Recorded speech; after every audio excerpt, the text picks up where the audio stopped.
held hearing. Number 1, inform the public. Number 2, collect factual information from witnesses. Number 3, discuss possible solutions. And number 4, build consensus for change. As you know, we also released this morning our preliminary report on the derailment. The report does not contain a probable cause that comes at the end of the investigation. It contains only factual information collected during the on-scene portion of this investigation. What I want to focus on today is what we know so far. I want to talk about our investigative process, and then I want to share some information generally about rail safety. We know for a fact that this derailment occurred at car number 23. This train had 3 locomotives, 2 at the head end. The lead locomotive had 3 crew members, including 1 trainee. The third locomotive was between rail cars 109 and 110. There were also 149 rail cars on the train. Car number 23 was a hopper car, which carried plastic pellets. It was the combination of the hot axle and the plastic pellets which started the initial fire. Now, the train passed 3 Wayside Defect Detectors, which identify overheated bearings and provide an audible warning to train crews. At each detector, the recorded temperature of the bearing increased from 38 degrees Fahrenheit above the ambient temperature, which at the time was 10 degrees Fahrenheit, to 103 degrees above ambient just 10 miles later. Both of those temperatures are considered by Norfolk Southern to be non-critical. The critical threshold per Norfolk Southern is above 200 degrees ambient.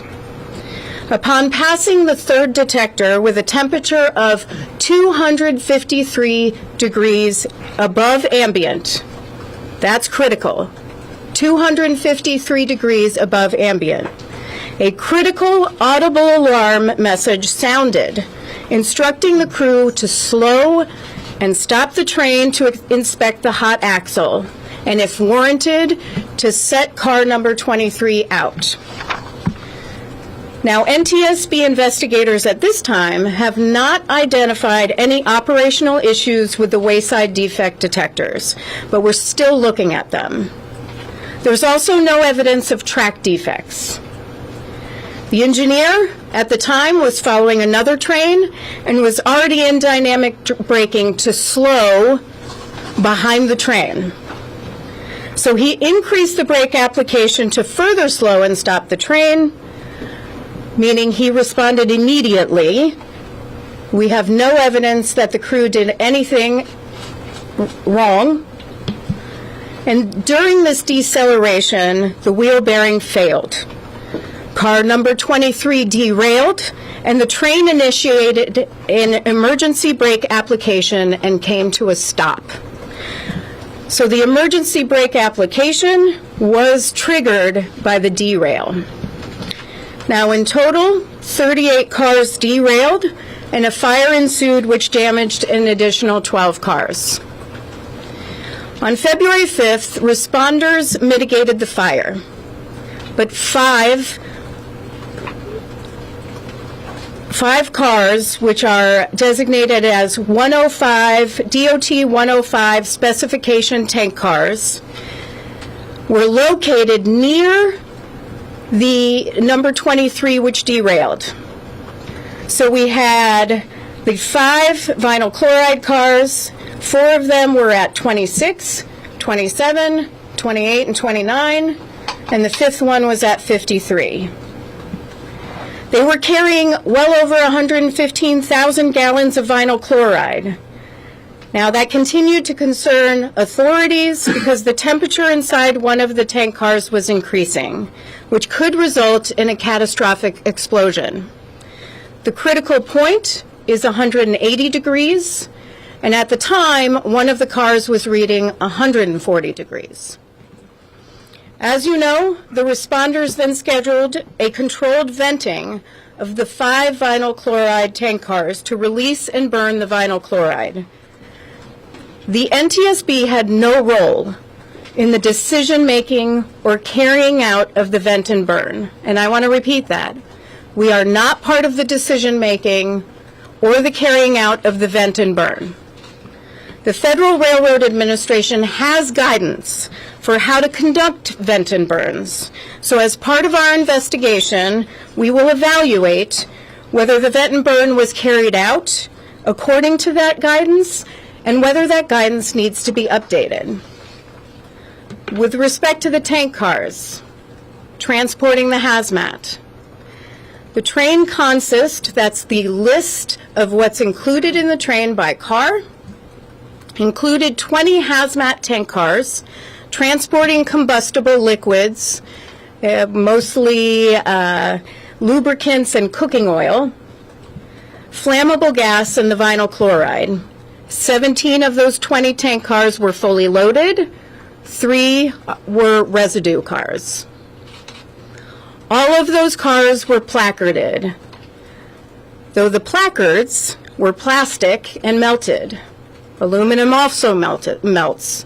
So we are looking at that situation, and we'll determine whether we recommend something else that could protect placards. Placards are there to tell emergency responders what is on a tank car and what the dangers are to themselves and to others. They are critical in response and in protecting the community. Yesterday, our investigators conducted a detailed damage assessment of the tank cars, including identifying and measuring breaching damages, noting where entire lading was lost, the condition of pressure relief devices, and other service equipment, underframes, and welded attachments. They also secured the top fittings on the vinyl chloride tank cars, including the pressure relief devices, and we're sending those to Texas to be tested. The wheel bearing from car number 23 has also been collected, and that will come to NTSB headquarters. We have a recorder laboratory, and we also have a materials laboratory that will come to our materials laboratory. So here's what we're focused on in this investigation: the wheel set and the bearing. Roller bearings typically last the life of a wheel set, but they do have a finite life, typically between 100,000 and 300,000 miles. There are a number of causes for overheated roller bearings. These could include fatigue cracking, water damage, mechanical damage, a loose bearing, or a wheel defect, and we will look at all that. We will look at rail car design and maintenance practices of Norfolk Southern, as well as Norfolk Southern's inspection procedures. We'll also look at any history of prior accidents involving car number 23 and this wheel set. We'll look at tank car design and derailment damage. The 105 vinyl chloride cars were insulated, which actually helped at the beginning. There are federal regulations which state that that car needs to be able to be cooled for 100 minutes. We all know the fire lasted longer than the 100 minutes. What that means is after that time, the insulation actually kept the cars from cooling. So we're going to look at that. Also, 15 DOT 111 tank cars were transporting hazmat. Those were on the train. Now, why does that matter? Because current law requires certain DOT 111s transporting Class 3 flammable materials only to be retrofitted or replaced with DOT 117 tank cars. I'm sorry, replaced, not retrofitted. Replaced with DOT 117 tank cars. Of those 3, 2 did not breach. One lost the entire lading. Now, it's important to note that the damages to all 15 111 tank cars, including the ones that are not captured in current law, were typical of DOT 111 performance we've noted in numerous previous accident investigations. So we're going to look at the 111 tank cars as well. In the course of the investigation, we'll also look at Norfolk Southern's use of Wayside Defect Detectors. We're going to look at the spacing of those detectors, whether information is or should be monitored in real time with data trending from a control center. And we'll look at the temperature thresholds, which indicate immediate action once an overheated bearing is detected. Again, spacing and temperature are set by the railroads and vary considerably by railroads. We'll also look at how crews are alarmed and the instructions for responding to those alarms. Now, roller bearings fail, but it's absolutely critical for problems to be identified and addressed early so these aren't run until failure. I'm going to quote a report from the Transportation Safety Board of Canada in a 2013 report which looked at wayside defect detectors and roller bearings. They said, it is recognized in the railway industry that wheel-set roller bearings can fail catastrophically in as few as 10 to 15 miles on a train traveling at track speed. You cannot wait until they've failed. Problems need to be identified early, so something catastrophic like this does not occur again. This, of course, was much earlier than 10 to 15 miles, so we're going to look at that. Finally, we're going to look at the accident response, including how responders and the public received information prior to and right after the derailment. An informed public can be prepared to implement protective actions when accidents occur. While the general public may not require detailed information, such as the specific numbers, dates, and times of hazmat tank cars traveling on any route, they need to know, absolutely deserve to know, whether they live or work near a hazmat route. They also need to be aware of the hazards associated with releases, what railroads will do to prevent accidents and mitigate consequences, how to recognize and respond to an emergency, what protective action to take in the event of a hazmat release, and how to contact railroads and federal authorities regarding specific concerns, and that should also include state authorities. Now, we've issued a number of recommendations, rail safety recommendations. These are recommendations to improve rail safety following tragedies. Some of these recommendations go toward urging railroads to work with communities on the emergency planning, on routing, what should be routed and not routed through communities, and what information the general public and emergency responders need and deserve. So now I'm going to move into what is the NTSB's process. We are still in the fact-finding phase. You might say, what takes so long? We know what derailed the train. We have a lot of questions. In the initial stages of any investigation, we often receive information that's inaccurate. So we have to ask a lot of questions. And those questions create more questions so that we dig deep. We are very methodical in our investigative process. That takes time. Now, in this fact-finding phase, we have what we call parties to an investigation. These are groups of people who can help us gather the facts after a terrible tragedy. In this one, we have the U.S. DOT's Pipeline and Hazardous Materials Safety Administration, the Federal Railroad Administration, Ohio State Highway Patrol, the Village of East Palestine, Norfolk Southern Railway, Trinity Industries Leasing Company, GATX Corporation, those two deal with rail cars, manufacturing of rail cars, and we have 4 unions, the Brotherhood of Railway Carmen, the International Association of Sheet Metal, Air, Rail, and Transportation Workers, the Brotherhood of Locomotive Engineers and Trainmen, and we just added the International Association of Firefighters. Now, these entities help us gather the facts around investigations. There's an advantage to that for them, too. They get the facts when we get the facts, and they can take immediate action to improve safety. They do not have to wait for the end of our investigation and should not wait. We expect them to act.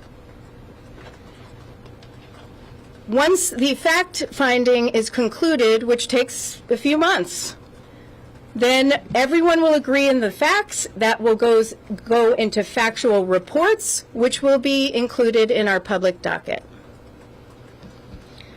Then we will go into our analysis phase. None of those entities are part of the analysis phase. They cannot. The NTSB is an independent federal entity, and we need to remain independent. So we conduct the analysis of those facts, and we issue safety recommendations in a final report, as well as findings, the probable cause or causes, because there could be contributing causes. And for this one, it'll probably be 12 to 18 months from now. But here's what I'm going to say to the communities, because you might be saying, what takes so long? Again, it takes a long time. We are very deliberative. We are the gold standard when it comes to investigations globally. And we are methodical in our approach. But if we see a safety issue that we need addressed immediately, something systemic, we will not hesitate to issue an urgent safety recommendation. We did that just a few months ago, and FAA acted on that immediately, so that process works. And we will not hesitate to do it again, especially in this one. So with that, there is a lot more work to do. So I'm just going to pledge to the community and to others, we never go away. Our whole goal is to improve safety, to issue safety recommendations to prevent this so East Palestine and other communities never experience this again. We will work then, after those safety recommendations are issued, to get those recommendations implemented. There are recommendations we have consistently worked on for 50 years. Positive train control is a great example.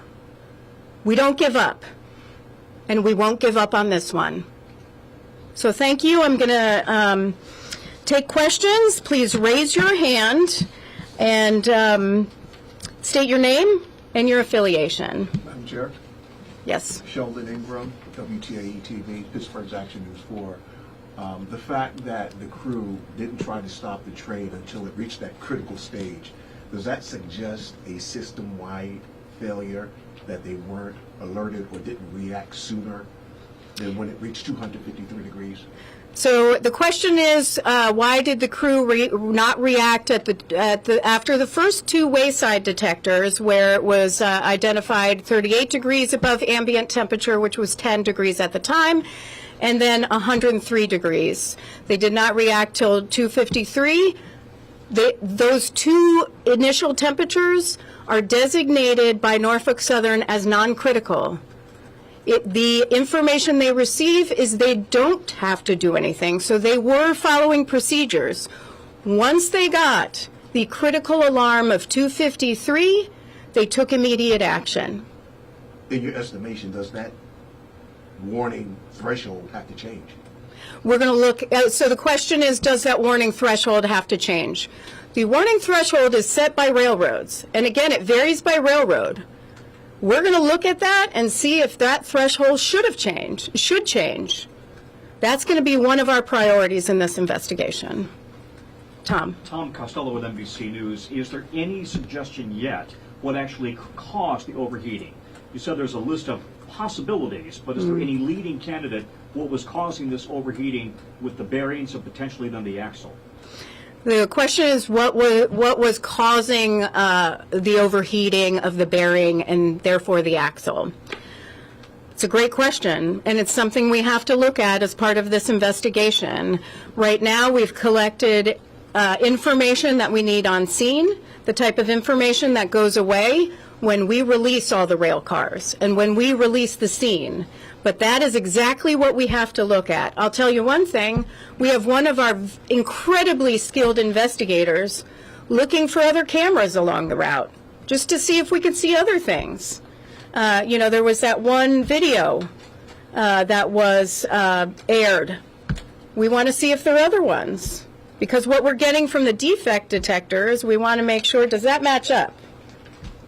So we're digging into that. Amanda. Hey, Amanda from ABC News. Thank you so much. Back to the wheel bearings. That increase in temperature over that short distance, does that raise alarm bells to you? And was it too late by the time the crew was notified? And why are those standards not set by the government? Was it too late by the time they were notified of 253 degrees Fahrenheit? And is that something that should be set by the government? I will tell you that had there been a detector earlier, it would not have, that derailment may not have occurred. But that's something we have to look at. And we'll have to look at lack of federal regulation, see if there's any guidance from the Association of American Railroads on that and what they follow. But that is definitely something we have to look at because there is a great amount of variance between different railroads. Does that answer your question? Alan. Hi, thank you very much. Alan Levin with Bloomberg News. I'm interested in these wheel bearing detectors or hot box detectors, I guess. Have you done investigations in the past in which those were causal? And do you have any existing recommendations on them? Do you want to answer that, Rob? I'm going to not stumble over here. Go ahead. No, go ahead. We do not have go over here. Sorry. We don't have any current recommendations on those. I would point out that the hot box detector would not be causal. The cause is the bearing overheating. There are other detectors as well in addition to hot box. They do use acoustic detectors to detect noisy bearings, which is another indication of a failure. So, but no investigations in which the hot box was part of the chain. At least not in the last decade. Sir. Blair Miller with Cox Media Group here in D.C. You talk about the testing of the equipment, whether it's in Texas or here. How important, how key will that be in your investigation? The question is how important the testing of the different components that we have identified for further evaluation, how key that is to our investigation. Incredibly key. We want to see what caused that wheel bearing to fail. And then we want to see how those top fittings performed on the vinyl chloride tank cars. So that will be key to those will be key to our investigation. Ian Duncan with the Washington Post. I had just another question on the thresholds. I saw some reporting this morning that 95-degree difference between the bearings on each side of the train is a common threshold. It looks like Norfolk Southern set that at 115. I think that there's potentially a greater than 95-degree difference at the second detector. So it's a measurement of the different sides of the train, so the different wheel bearings, and it's the difference between the two, which Norfolk Southern sets at greater than 115. So the 103 would not have been critical for them. But is Norfolk Southern out of the ordinary in having that at 115 instead of 95? That's what we have to look at. Again, each railroad sets a different threshold, And we've seen different variances. I mentioned that Transport Canada report from 2013. CP and the Transport Canada notes the differences between how Canadian Pacific and Canadian National designate their thresholds and designate where wayside detectors are. I'm so sorry. Could you maybe paint a picture for us? Is this a box, an infrared box on the side of the tracks that the train goes by? I guess I'm trying to visualize how exactly this works. And I'm picturing a box with an infrared scanner that is reading the undercarriage of the train. Is that accurate? Yeah, it actually points up, but I will let our experts. Yeah, that's essentially what it is. That's essentially what it is. In this case, it was down on the ground, pointing up. The train goes over the top of it. Over the top of it. Okay. In some of these wayside detectors, not here, they're actually a shed that the train drives through, which protects everything from the elements. But there are a number of different types of detectors. Again, it's something that's not regulated. And is it using an infrared beam, or help me make sure we're using the right language here? How? That's my understanding, is that it's infrared based. Yes. Then we'll go over here. All right, Zach Ledrick, The Hill. Thanks for doing this. Can you speak to whether or not there's been any determination, whether you can say at this point whether there was any wrongdoing on Norfolk Southern's part? The question is, was there any wrongdoing on Norfolk Southern's part? We'll have to evaluate that during our analysis. Once we have all the facts, we will look at the analysis. I think we will do our own analysis. The advantage to having the Federal Railroad Administration and the Pipeline and Hazardous Materials Safety Administration as parties to our investigation is they have enforcement authority. They're getting the factual information when we are getting the factual information, so they can take action on enforcement. They'll know. Tanya Snyder with Politico. It seems from your report and what you said here that the engineer braked and then the automatic emergency braking kicked in, and then they got out and visually saw that the train had derailed and that there was a fire. Was there no other way for them to be alerted that the train had derailed and that there was a fire, which seemed to have happened before they got out of the train? So the question is on the sequence of events. Once the train crew was alerted to the high temperature, they get an alert in the locomotive cab. In this situation, they were already in braking mode because of a train in front of them. So they began to slow the train and stop the train, but then the derailment occurred, and that engaged the emergency brake application. The notification comes directly to the cab of the locomotive and tells them. We're going to look at the notifications and how that comes across, and Norfolk Southern's policies and for notification to rail crews. I will tell you it's standard. Rail crews disconnected the locomotive from the cars that were burning and moved up about a mile to protect themselves. That is standard as part of railroad operations.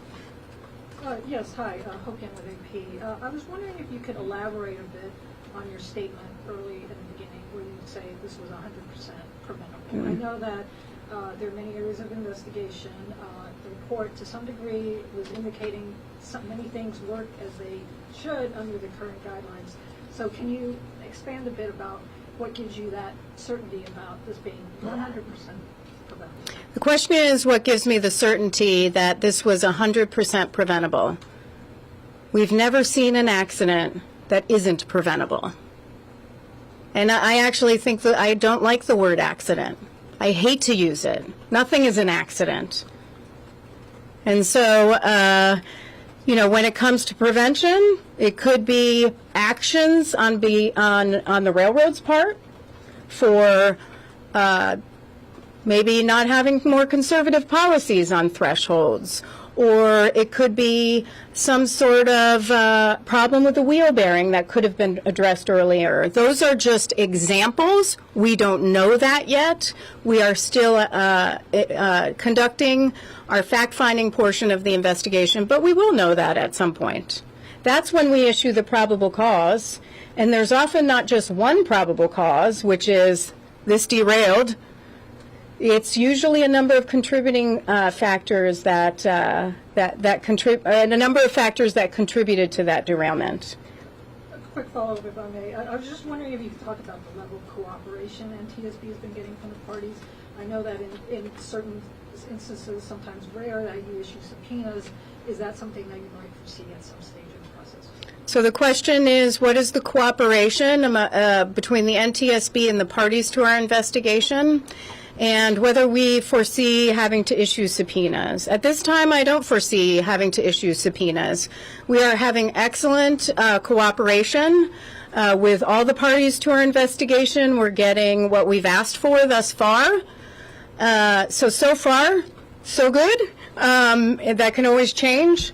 But we do have an established relationship with all these entities, and we are hopeful that will continue throughout the course of this investigation.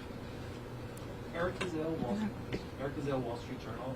So, do we have any indication as to why so many rail cars derailed? But 38 on a train of 149 seems like a large quantity. Is there any evidence to suggest why so many derailed in this particular incident? I mean, we'll look at the question is why so many cars derailed. 38 derailed in the accident scenario. This is something we've seen before. There are different forces in play when a train is braking and moving, and we often see bunching up of rail cars. This is, unfortunate, but yes, that's what we see. Hi, Ashwarya Gavi, New York Times. What specifically are you investigating as preventable, both for the accident and for the impact to the community? What are we investigating that's preventable? Pretty much everything about this accident. It's everything from the wheel bearing to the rail cars to the tank cars to the actions of federal entities or inaction of federal entities. We'll look at state entities. We'll look at locals. Especially with emergency response and information they did or did not have, likely did not have.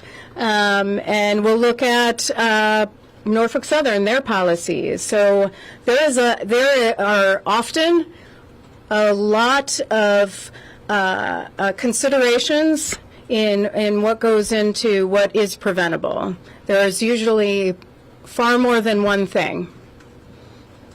Madam Chair, can I ask two quick questions? One of them, I'm wondering, did the crew know that the temperature was increasing? When they went over the first two hot box detectors, is there any reading for them telling them it's getting hotter? Just be aware that it's getting hotter, even if it did not yet rise to the level of alert. That's the first question. The second one is, you, of course, are an investigative body and you offer recommendations. You are not a regulator. You can't force change on any participant. And yet this has been an industry that you have tried for many years to bring a little bit more regulatory safety controls, and then Congress has at times kind of undermined those initiatives that the DOT under previous administrations had tried to enact. I'm just wondering your level of frustration. You said you're committed to going forward here, but your level of frustration that this has been in many ways something that for decades you, the FRA, Congress has looked at, and yet not a lot of progress. So again, those two questions, if you don't mind. I'm going to let you answer the first one. If you can repeat the question, then I'll do the second one. Did the crew have any knowledge that the temperature was rising as they went over the first two hot box detectors? The detectors, the way that they're designed, will provide a radio announcement. And so the radio in the cab would indicate that there is an issue.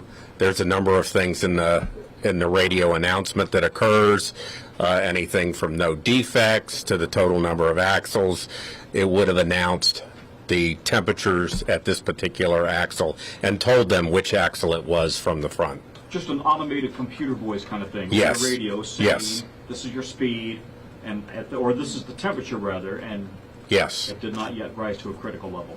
Yes. Okay, thank you for that. And again, your I thoughts about the other issue. And I was asked about my thoughts on the level of frustration on our rail safety recommendations. We don't have the authority to act on recommendations. We issue safety recommendations to the entities that might be involved. It could be Norfolk Southern, could be FRA, could be the Pipeline and Hazardous Materials Safety Administration, could be rail car companies. We'll just have to see who that is. I want to just talk a little, let me back up a little bit on this because I do want to highlight numbers. I've seen this 1096 number out there on derailments. That includes Class 1s, the commuter railroads, the Amtrak, and the short line railroads. If you're just looking at the Class 1 freight railroads, and I looked at this myself just the other night, confirmed it with FRA, if you're just looking at derailments, it's in 2021 for Class 1 freight railroads. So it's the major railroads. We're talking Norfolk Southern, CSX, BNSF, UP, CN, CP. So what we have is 868 derailments in 2021, 68 collisions, 330 that are designated as other. A lot of those are obstructions on rail track. And so, I raise that because we can improve safety in the rail industry. And we have a number of our safety recommendations that are on our most wanted list of transportation safety improvements that we have been fighting for decades to get implemented, which would improve rail safety. But I want to be clear. We have to make sure that what we're proposing as the NTSB is specific to this accident. That's our job. Our job is to determine how this happened and to issue safety recommendations to prevent this one from happening again. That's why I got so frustrated and tweeted. Nobody tweets for me. I tweet my own tweets. That's why I got so frustrated and tweeted, because there's a lot of misinformation on what would have prevented this, and I'm happy to go through some of those. This is a community that has been devastated. They deserve to know what happened, how to prevent it from happening again. They deserve to have the right solutions. Often during our investigations, everyone is guessing. I saw it all over media, which was driving me nuts. And, those solutions, all of the ones I heard of are not the solutions. And so we'll do a little evaluation to prove that they're not. But I get frustrated because what happens is everybody jumps to those solutions, and then when we issue our final report, we get ignored. That is frustrating. So when we issue our final recommendations, I want Norfolk Southern to act if they get one. I want FRA and PHMSA to act if they get some. I want others to. We need action on what would prevent that from happening again. That is our goal.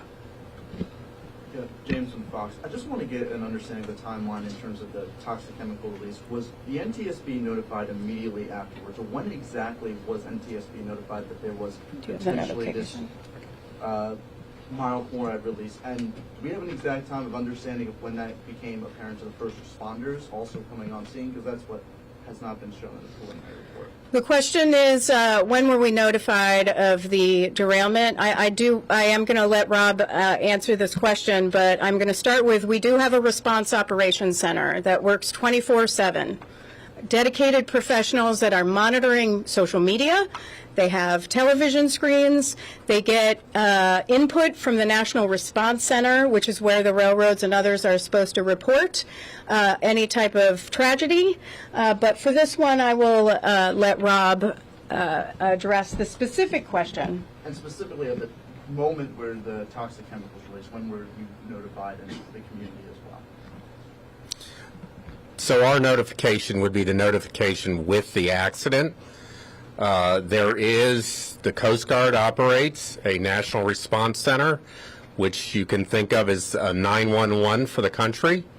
all the railroads have to report to these accidents to that Coast Guard center, who then reports that to our own response operations center. And that through that we get the notification. In this particular case, I think it was about an hour for the notification. So with regard to the toxic chemicals, we're notified of the derailment and the fact that there's a fire with it. I mean, that's the extent of the notification to us. The first responders, they're the ones that get to the scene and they look for those placards so that they can make sure the community is safe.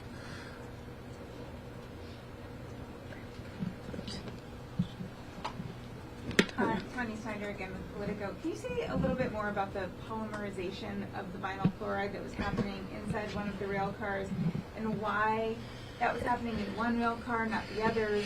What was going on with the integrity of the car itself to make that happen?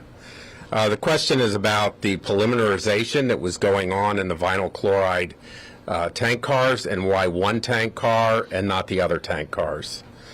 So vinyl chloride, it's a monomer, and it's actually the monomer from which we make PVC, polyvinyl chloride. And so there was a chemical reaction. It was initiated by the vinyl chloride monomer getting too hot. And of course, in a fire environment like that, the amount of heat flux on each car is going to be a little different.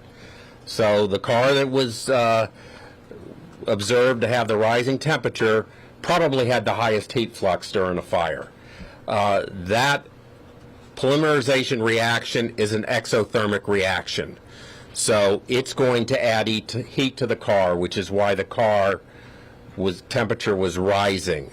It does reach a point where the temperature added by the reaction actually causes the reaction to speed up. So the rising temperature causes the reaction to speed up, which causes the temperature to rise more, and you reach what they refer to as a runaway reaction. And that's what that 180 degrees, you want to stay below that so you don't get into a situation of a runaway reaction. That was the big concern, that would go to a runaway reaction.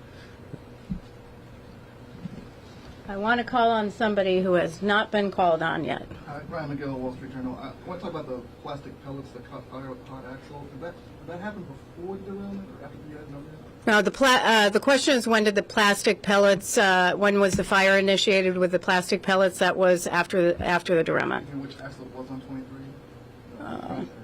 Front or which axle? Yeah, go ahead. The car 23 was the car carrying the plastic pellets, the car with the hot axle. I actually don't know whether it was the front axle or the rear axle at this point. Sir, the one in front. Yes. Hi, Rashad Hudson, Nexstar Media. Can you speak a little bit more about the rare investigative field hearing you plan to hold? What do you plan to learn, and will you make sure that Norfolk Southern is there to hear concerns from community members? Yeah, so the rare investigative field hearing I mentioned, our investigative field hearing, we do not conduct those on every investigation. It is very rare. I think the last one was a Southwest Airlines investigation that investigative hearing that we held a few years ago. The investigative hearings are different from a town hall. Investigative hearings are invited witnesses so we can get facts. And we can talk about possible solutions surrounding what occurred, why it occurred, how it occurred, and what would prevent it from reoccurring. And so we will invite Norfolk Southern. Part of your question was, will we invite Norfolk Southern? I'm sure we will invite Norfolk Southern as part of that panel. What happens in those investigative hearings is each of the board members will ask questions of the panelists. Possibly a few staffers might also ask questions of the panelists, so we can really dig into the information to identify what occurred here. So, and go here and then to Alan. Kyle Mazza from UNF News. Former President Trump visited East Palestine and decried the Biden administration, your federal government response. What's your reaction to him saying that and decrying the Biden administration, Transportation Secretary Pete Buttigieg for not visiting too soon, in his words? What do you say to the former president, since he's not in government now and you're there? Yeah, so this is what I'm going to say. Enough with the politics on this. Enough with the politics. I don't understand why this has gotten so political. This is a community that is suffering. This is not about politics. This is about addressing their needs, their concerns. That's what this should be about. So I don't care about the politics. What I care about is caring for them. What I care about is figuring out how this happened. And what I care about, and the NTSB cares about, is getting to what would prevent this from reoccurring. Safety is the only thing we care about. Politics is left at the door. Politics is not part of our investigative process. Our credibility rests on us carrying out an objective, thorough investigation, and that's what we'll do here. Thank you for the question. Thank you. Sir. Hi, thank you. Greg Wallace at CNN. I imagine there's trains of this length, composition, with these type of contents traveling into communities around the country every day. Are you concerned about that, nervous about that? What are your thoughts on that? Well, I do have some data on the train length and weight. For this one, the train was 9,309 feet long and 17,977 tons in weight. The question is, am I concerned about that? I'm concerned about any train that transports a hazardous material or could negatively impact a community, just like I'm concerned about other modes of transportation. This is why the NTSB exists, so that we can get to zero in all modes of transportation to improve safety over time. I think we've been part of that, but we also have a long way to go, and we'll continue on in those efforts. So I'm always nervous, of course, and I care for we all care for the communities because we work with them afterwards, but we need to make sure that after these tragedies, because I go back to our recommendations and something Tom asked about, it is frustrating when our recommendations don't get implemented, and I tell you it's particularly frustrating for our investigators when they go to another accident scene and say, I saw this on this one. Why wasn't it addressed? Sometimes our recommendations are not implemented. That is frustrating. If they were, those numbers I read you would be much lower. 2 more questions? Can I ask a follow-up to that? Go for it. Thank you. On the braking specifically, the report mentions that the brake application puts off some heat. Are you at all concerned that the brake application, whether it was over a distance or immediately then, may have increased the temperature and led to the overheating axle superheating? I'm going to allow you to answer that. The braking that occurred prior to the critical alarm was dynamic braking. That's using the motors in the locomotive as generators to slow the train. That would not have added heat to the axle. So the critical alarm occurred before then, before they actually used the train line brakes. All right, since that was a follow-up, I'll do 2. Alan. Hi, thank you. I'm wondering if you can provide a little bit more information on where the last sensor was and where the derailment occurred. It seems that they're quite close, but I can't tell. Maybe I missed it from the report of the distance. Was it 100 feet, 1,000 feet, or roughly, obviously? They certainly are very close. We are getting the numbers. Part of that has to come from our event recorder data. and we haven't yet done the full analysis of the event recorder. The event recorder will tell us exactly when the emergency brake application occurred, and we can use that with the location of the detector to understand how far the train had moved when the derailment occurred. So that's an analysis yet to be done. One more. Anybody who didn't ask a question first? Okay, Ian, you're up. So the video that we have, it looks like the bearing's basically on fire or really hot at that point, and I think that is very close to that second detector. Is the condition of it being so hot consistent with the reading that was coming from the detector at that point?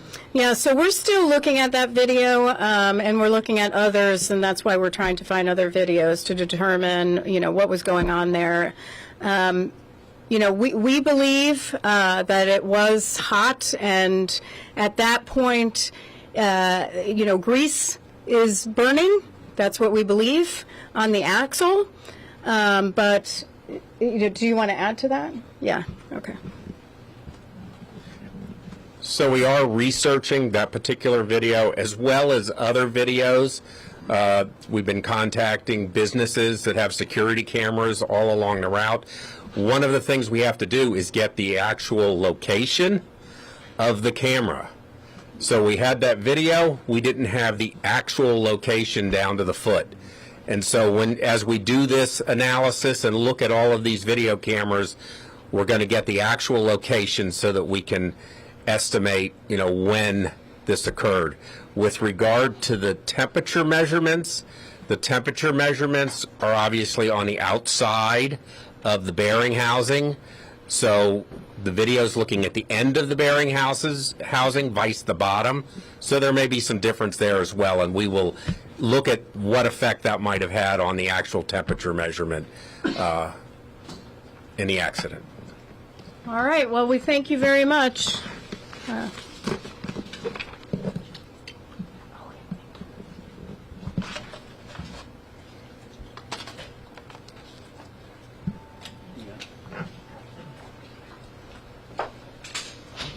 Thank you. Just a couple of housekeeping. Eric Weiss with NTSB Media Relations. Just a couple of housekeeping things. Jen Gabris was the spokesperson for the accident. She was on scene in East Palestine. She's now back. After the preliminary report is out, our policy is to go to the railroad spokesperson. That's Keith Holloway. He's over in the doorway over there. He will be the person for any follow-ups on this accident. It's keith.holloway@ntsb.gov. Thanks so much.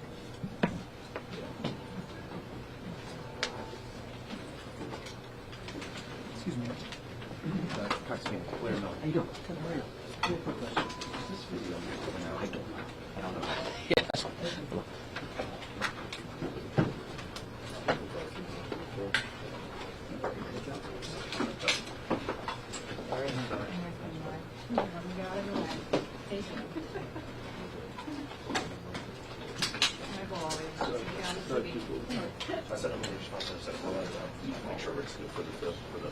Hey, just one more thing. The crew did not know that the temperatures were increasing. They got the one radio warning. Just want to clarify that. Not like the specific temperature number, like you say, so they just got the warning, we reached the threshold, then we've gone. Correct. Correct. They got the warning when it reached the third? That's my understanding. Third sensor? Yes. Once it reached the threshold, they got the radio alert. Yes.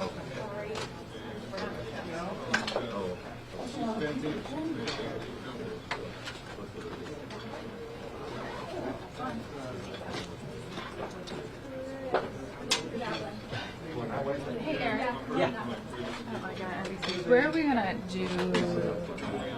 Hey Bart. Yes, we're gonna do after we're gonna do the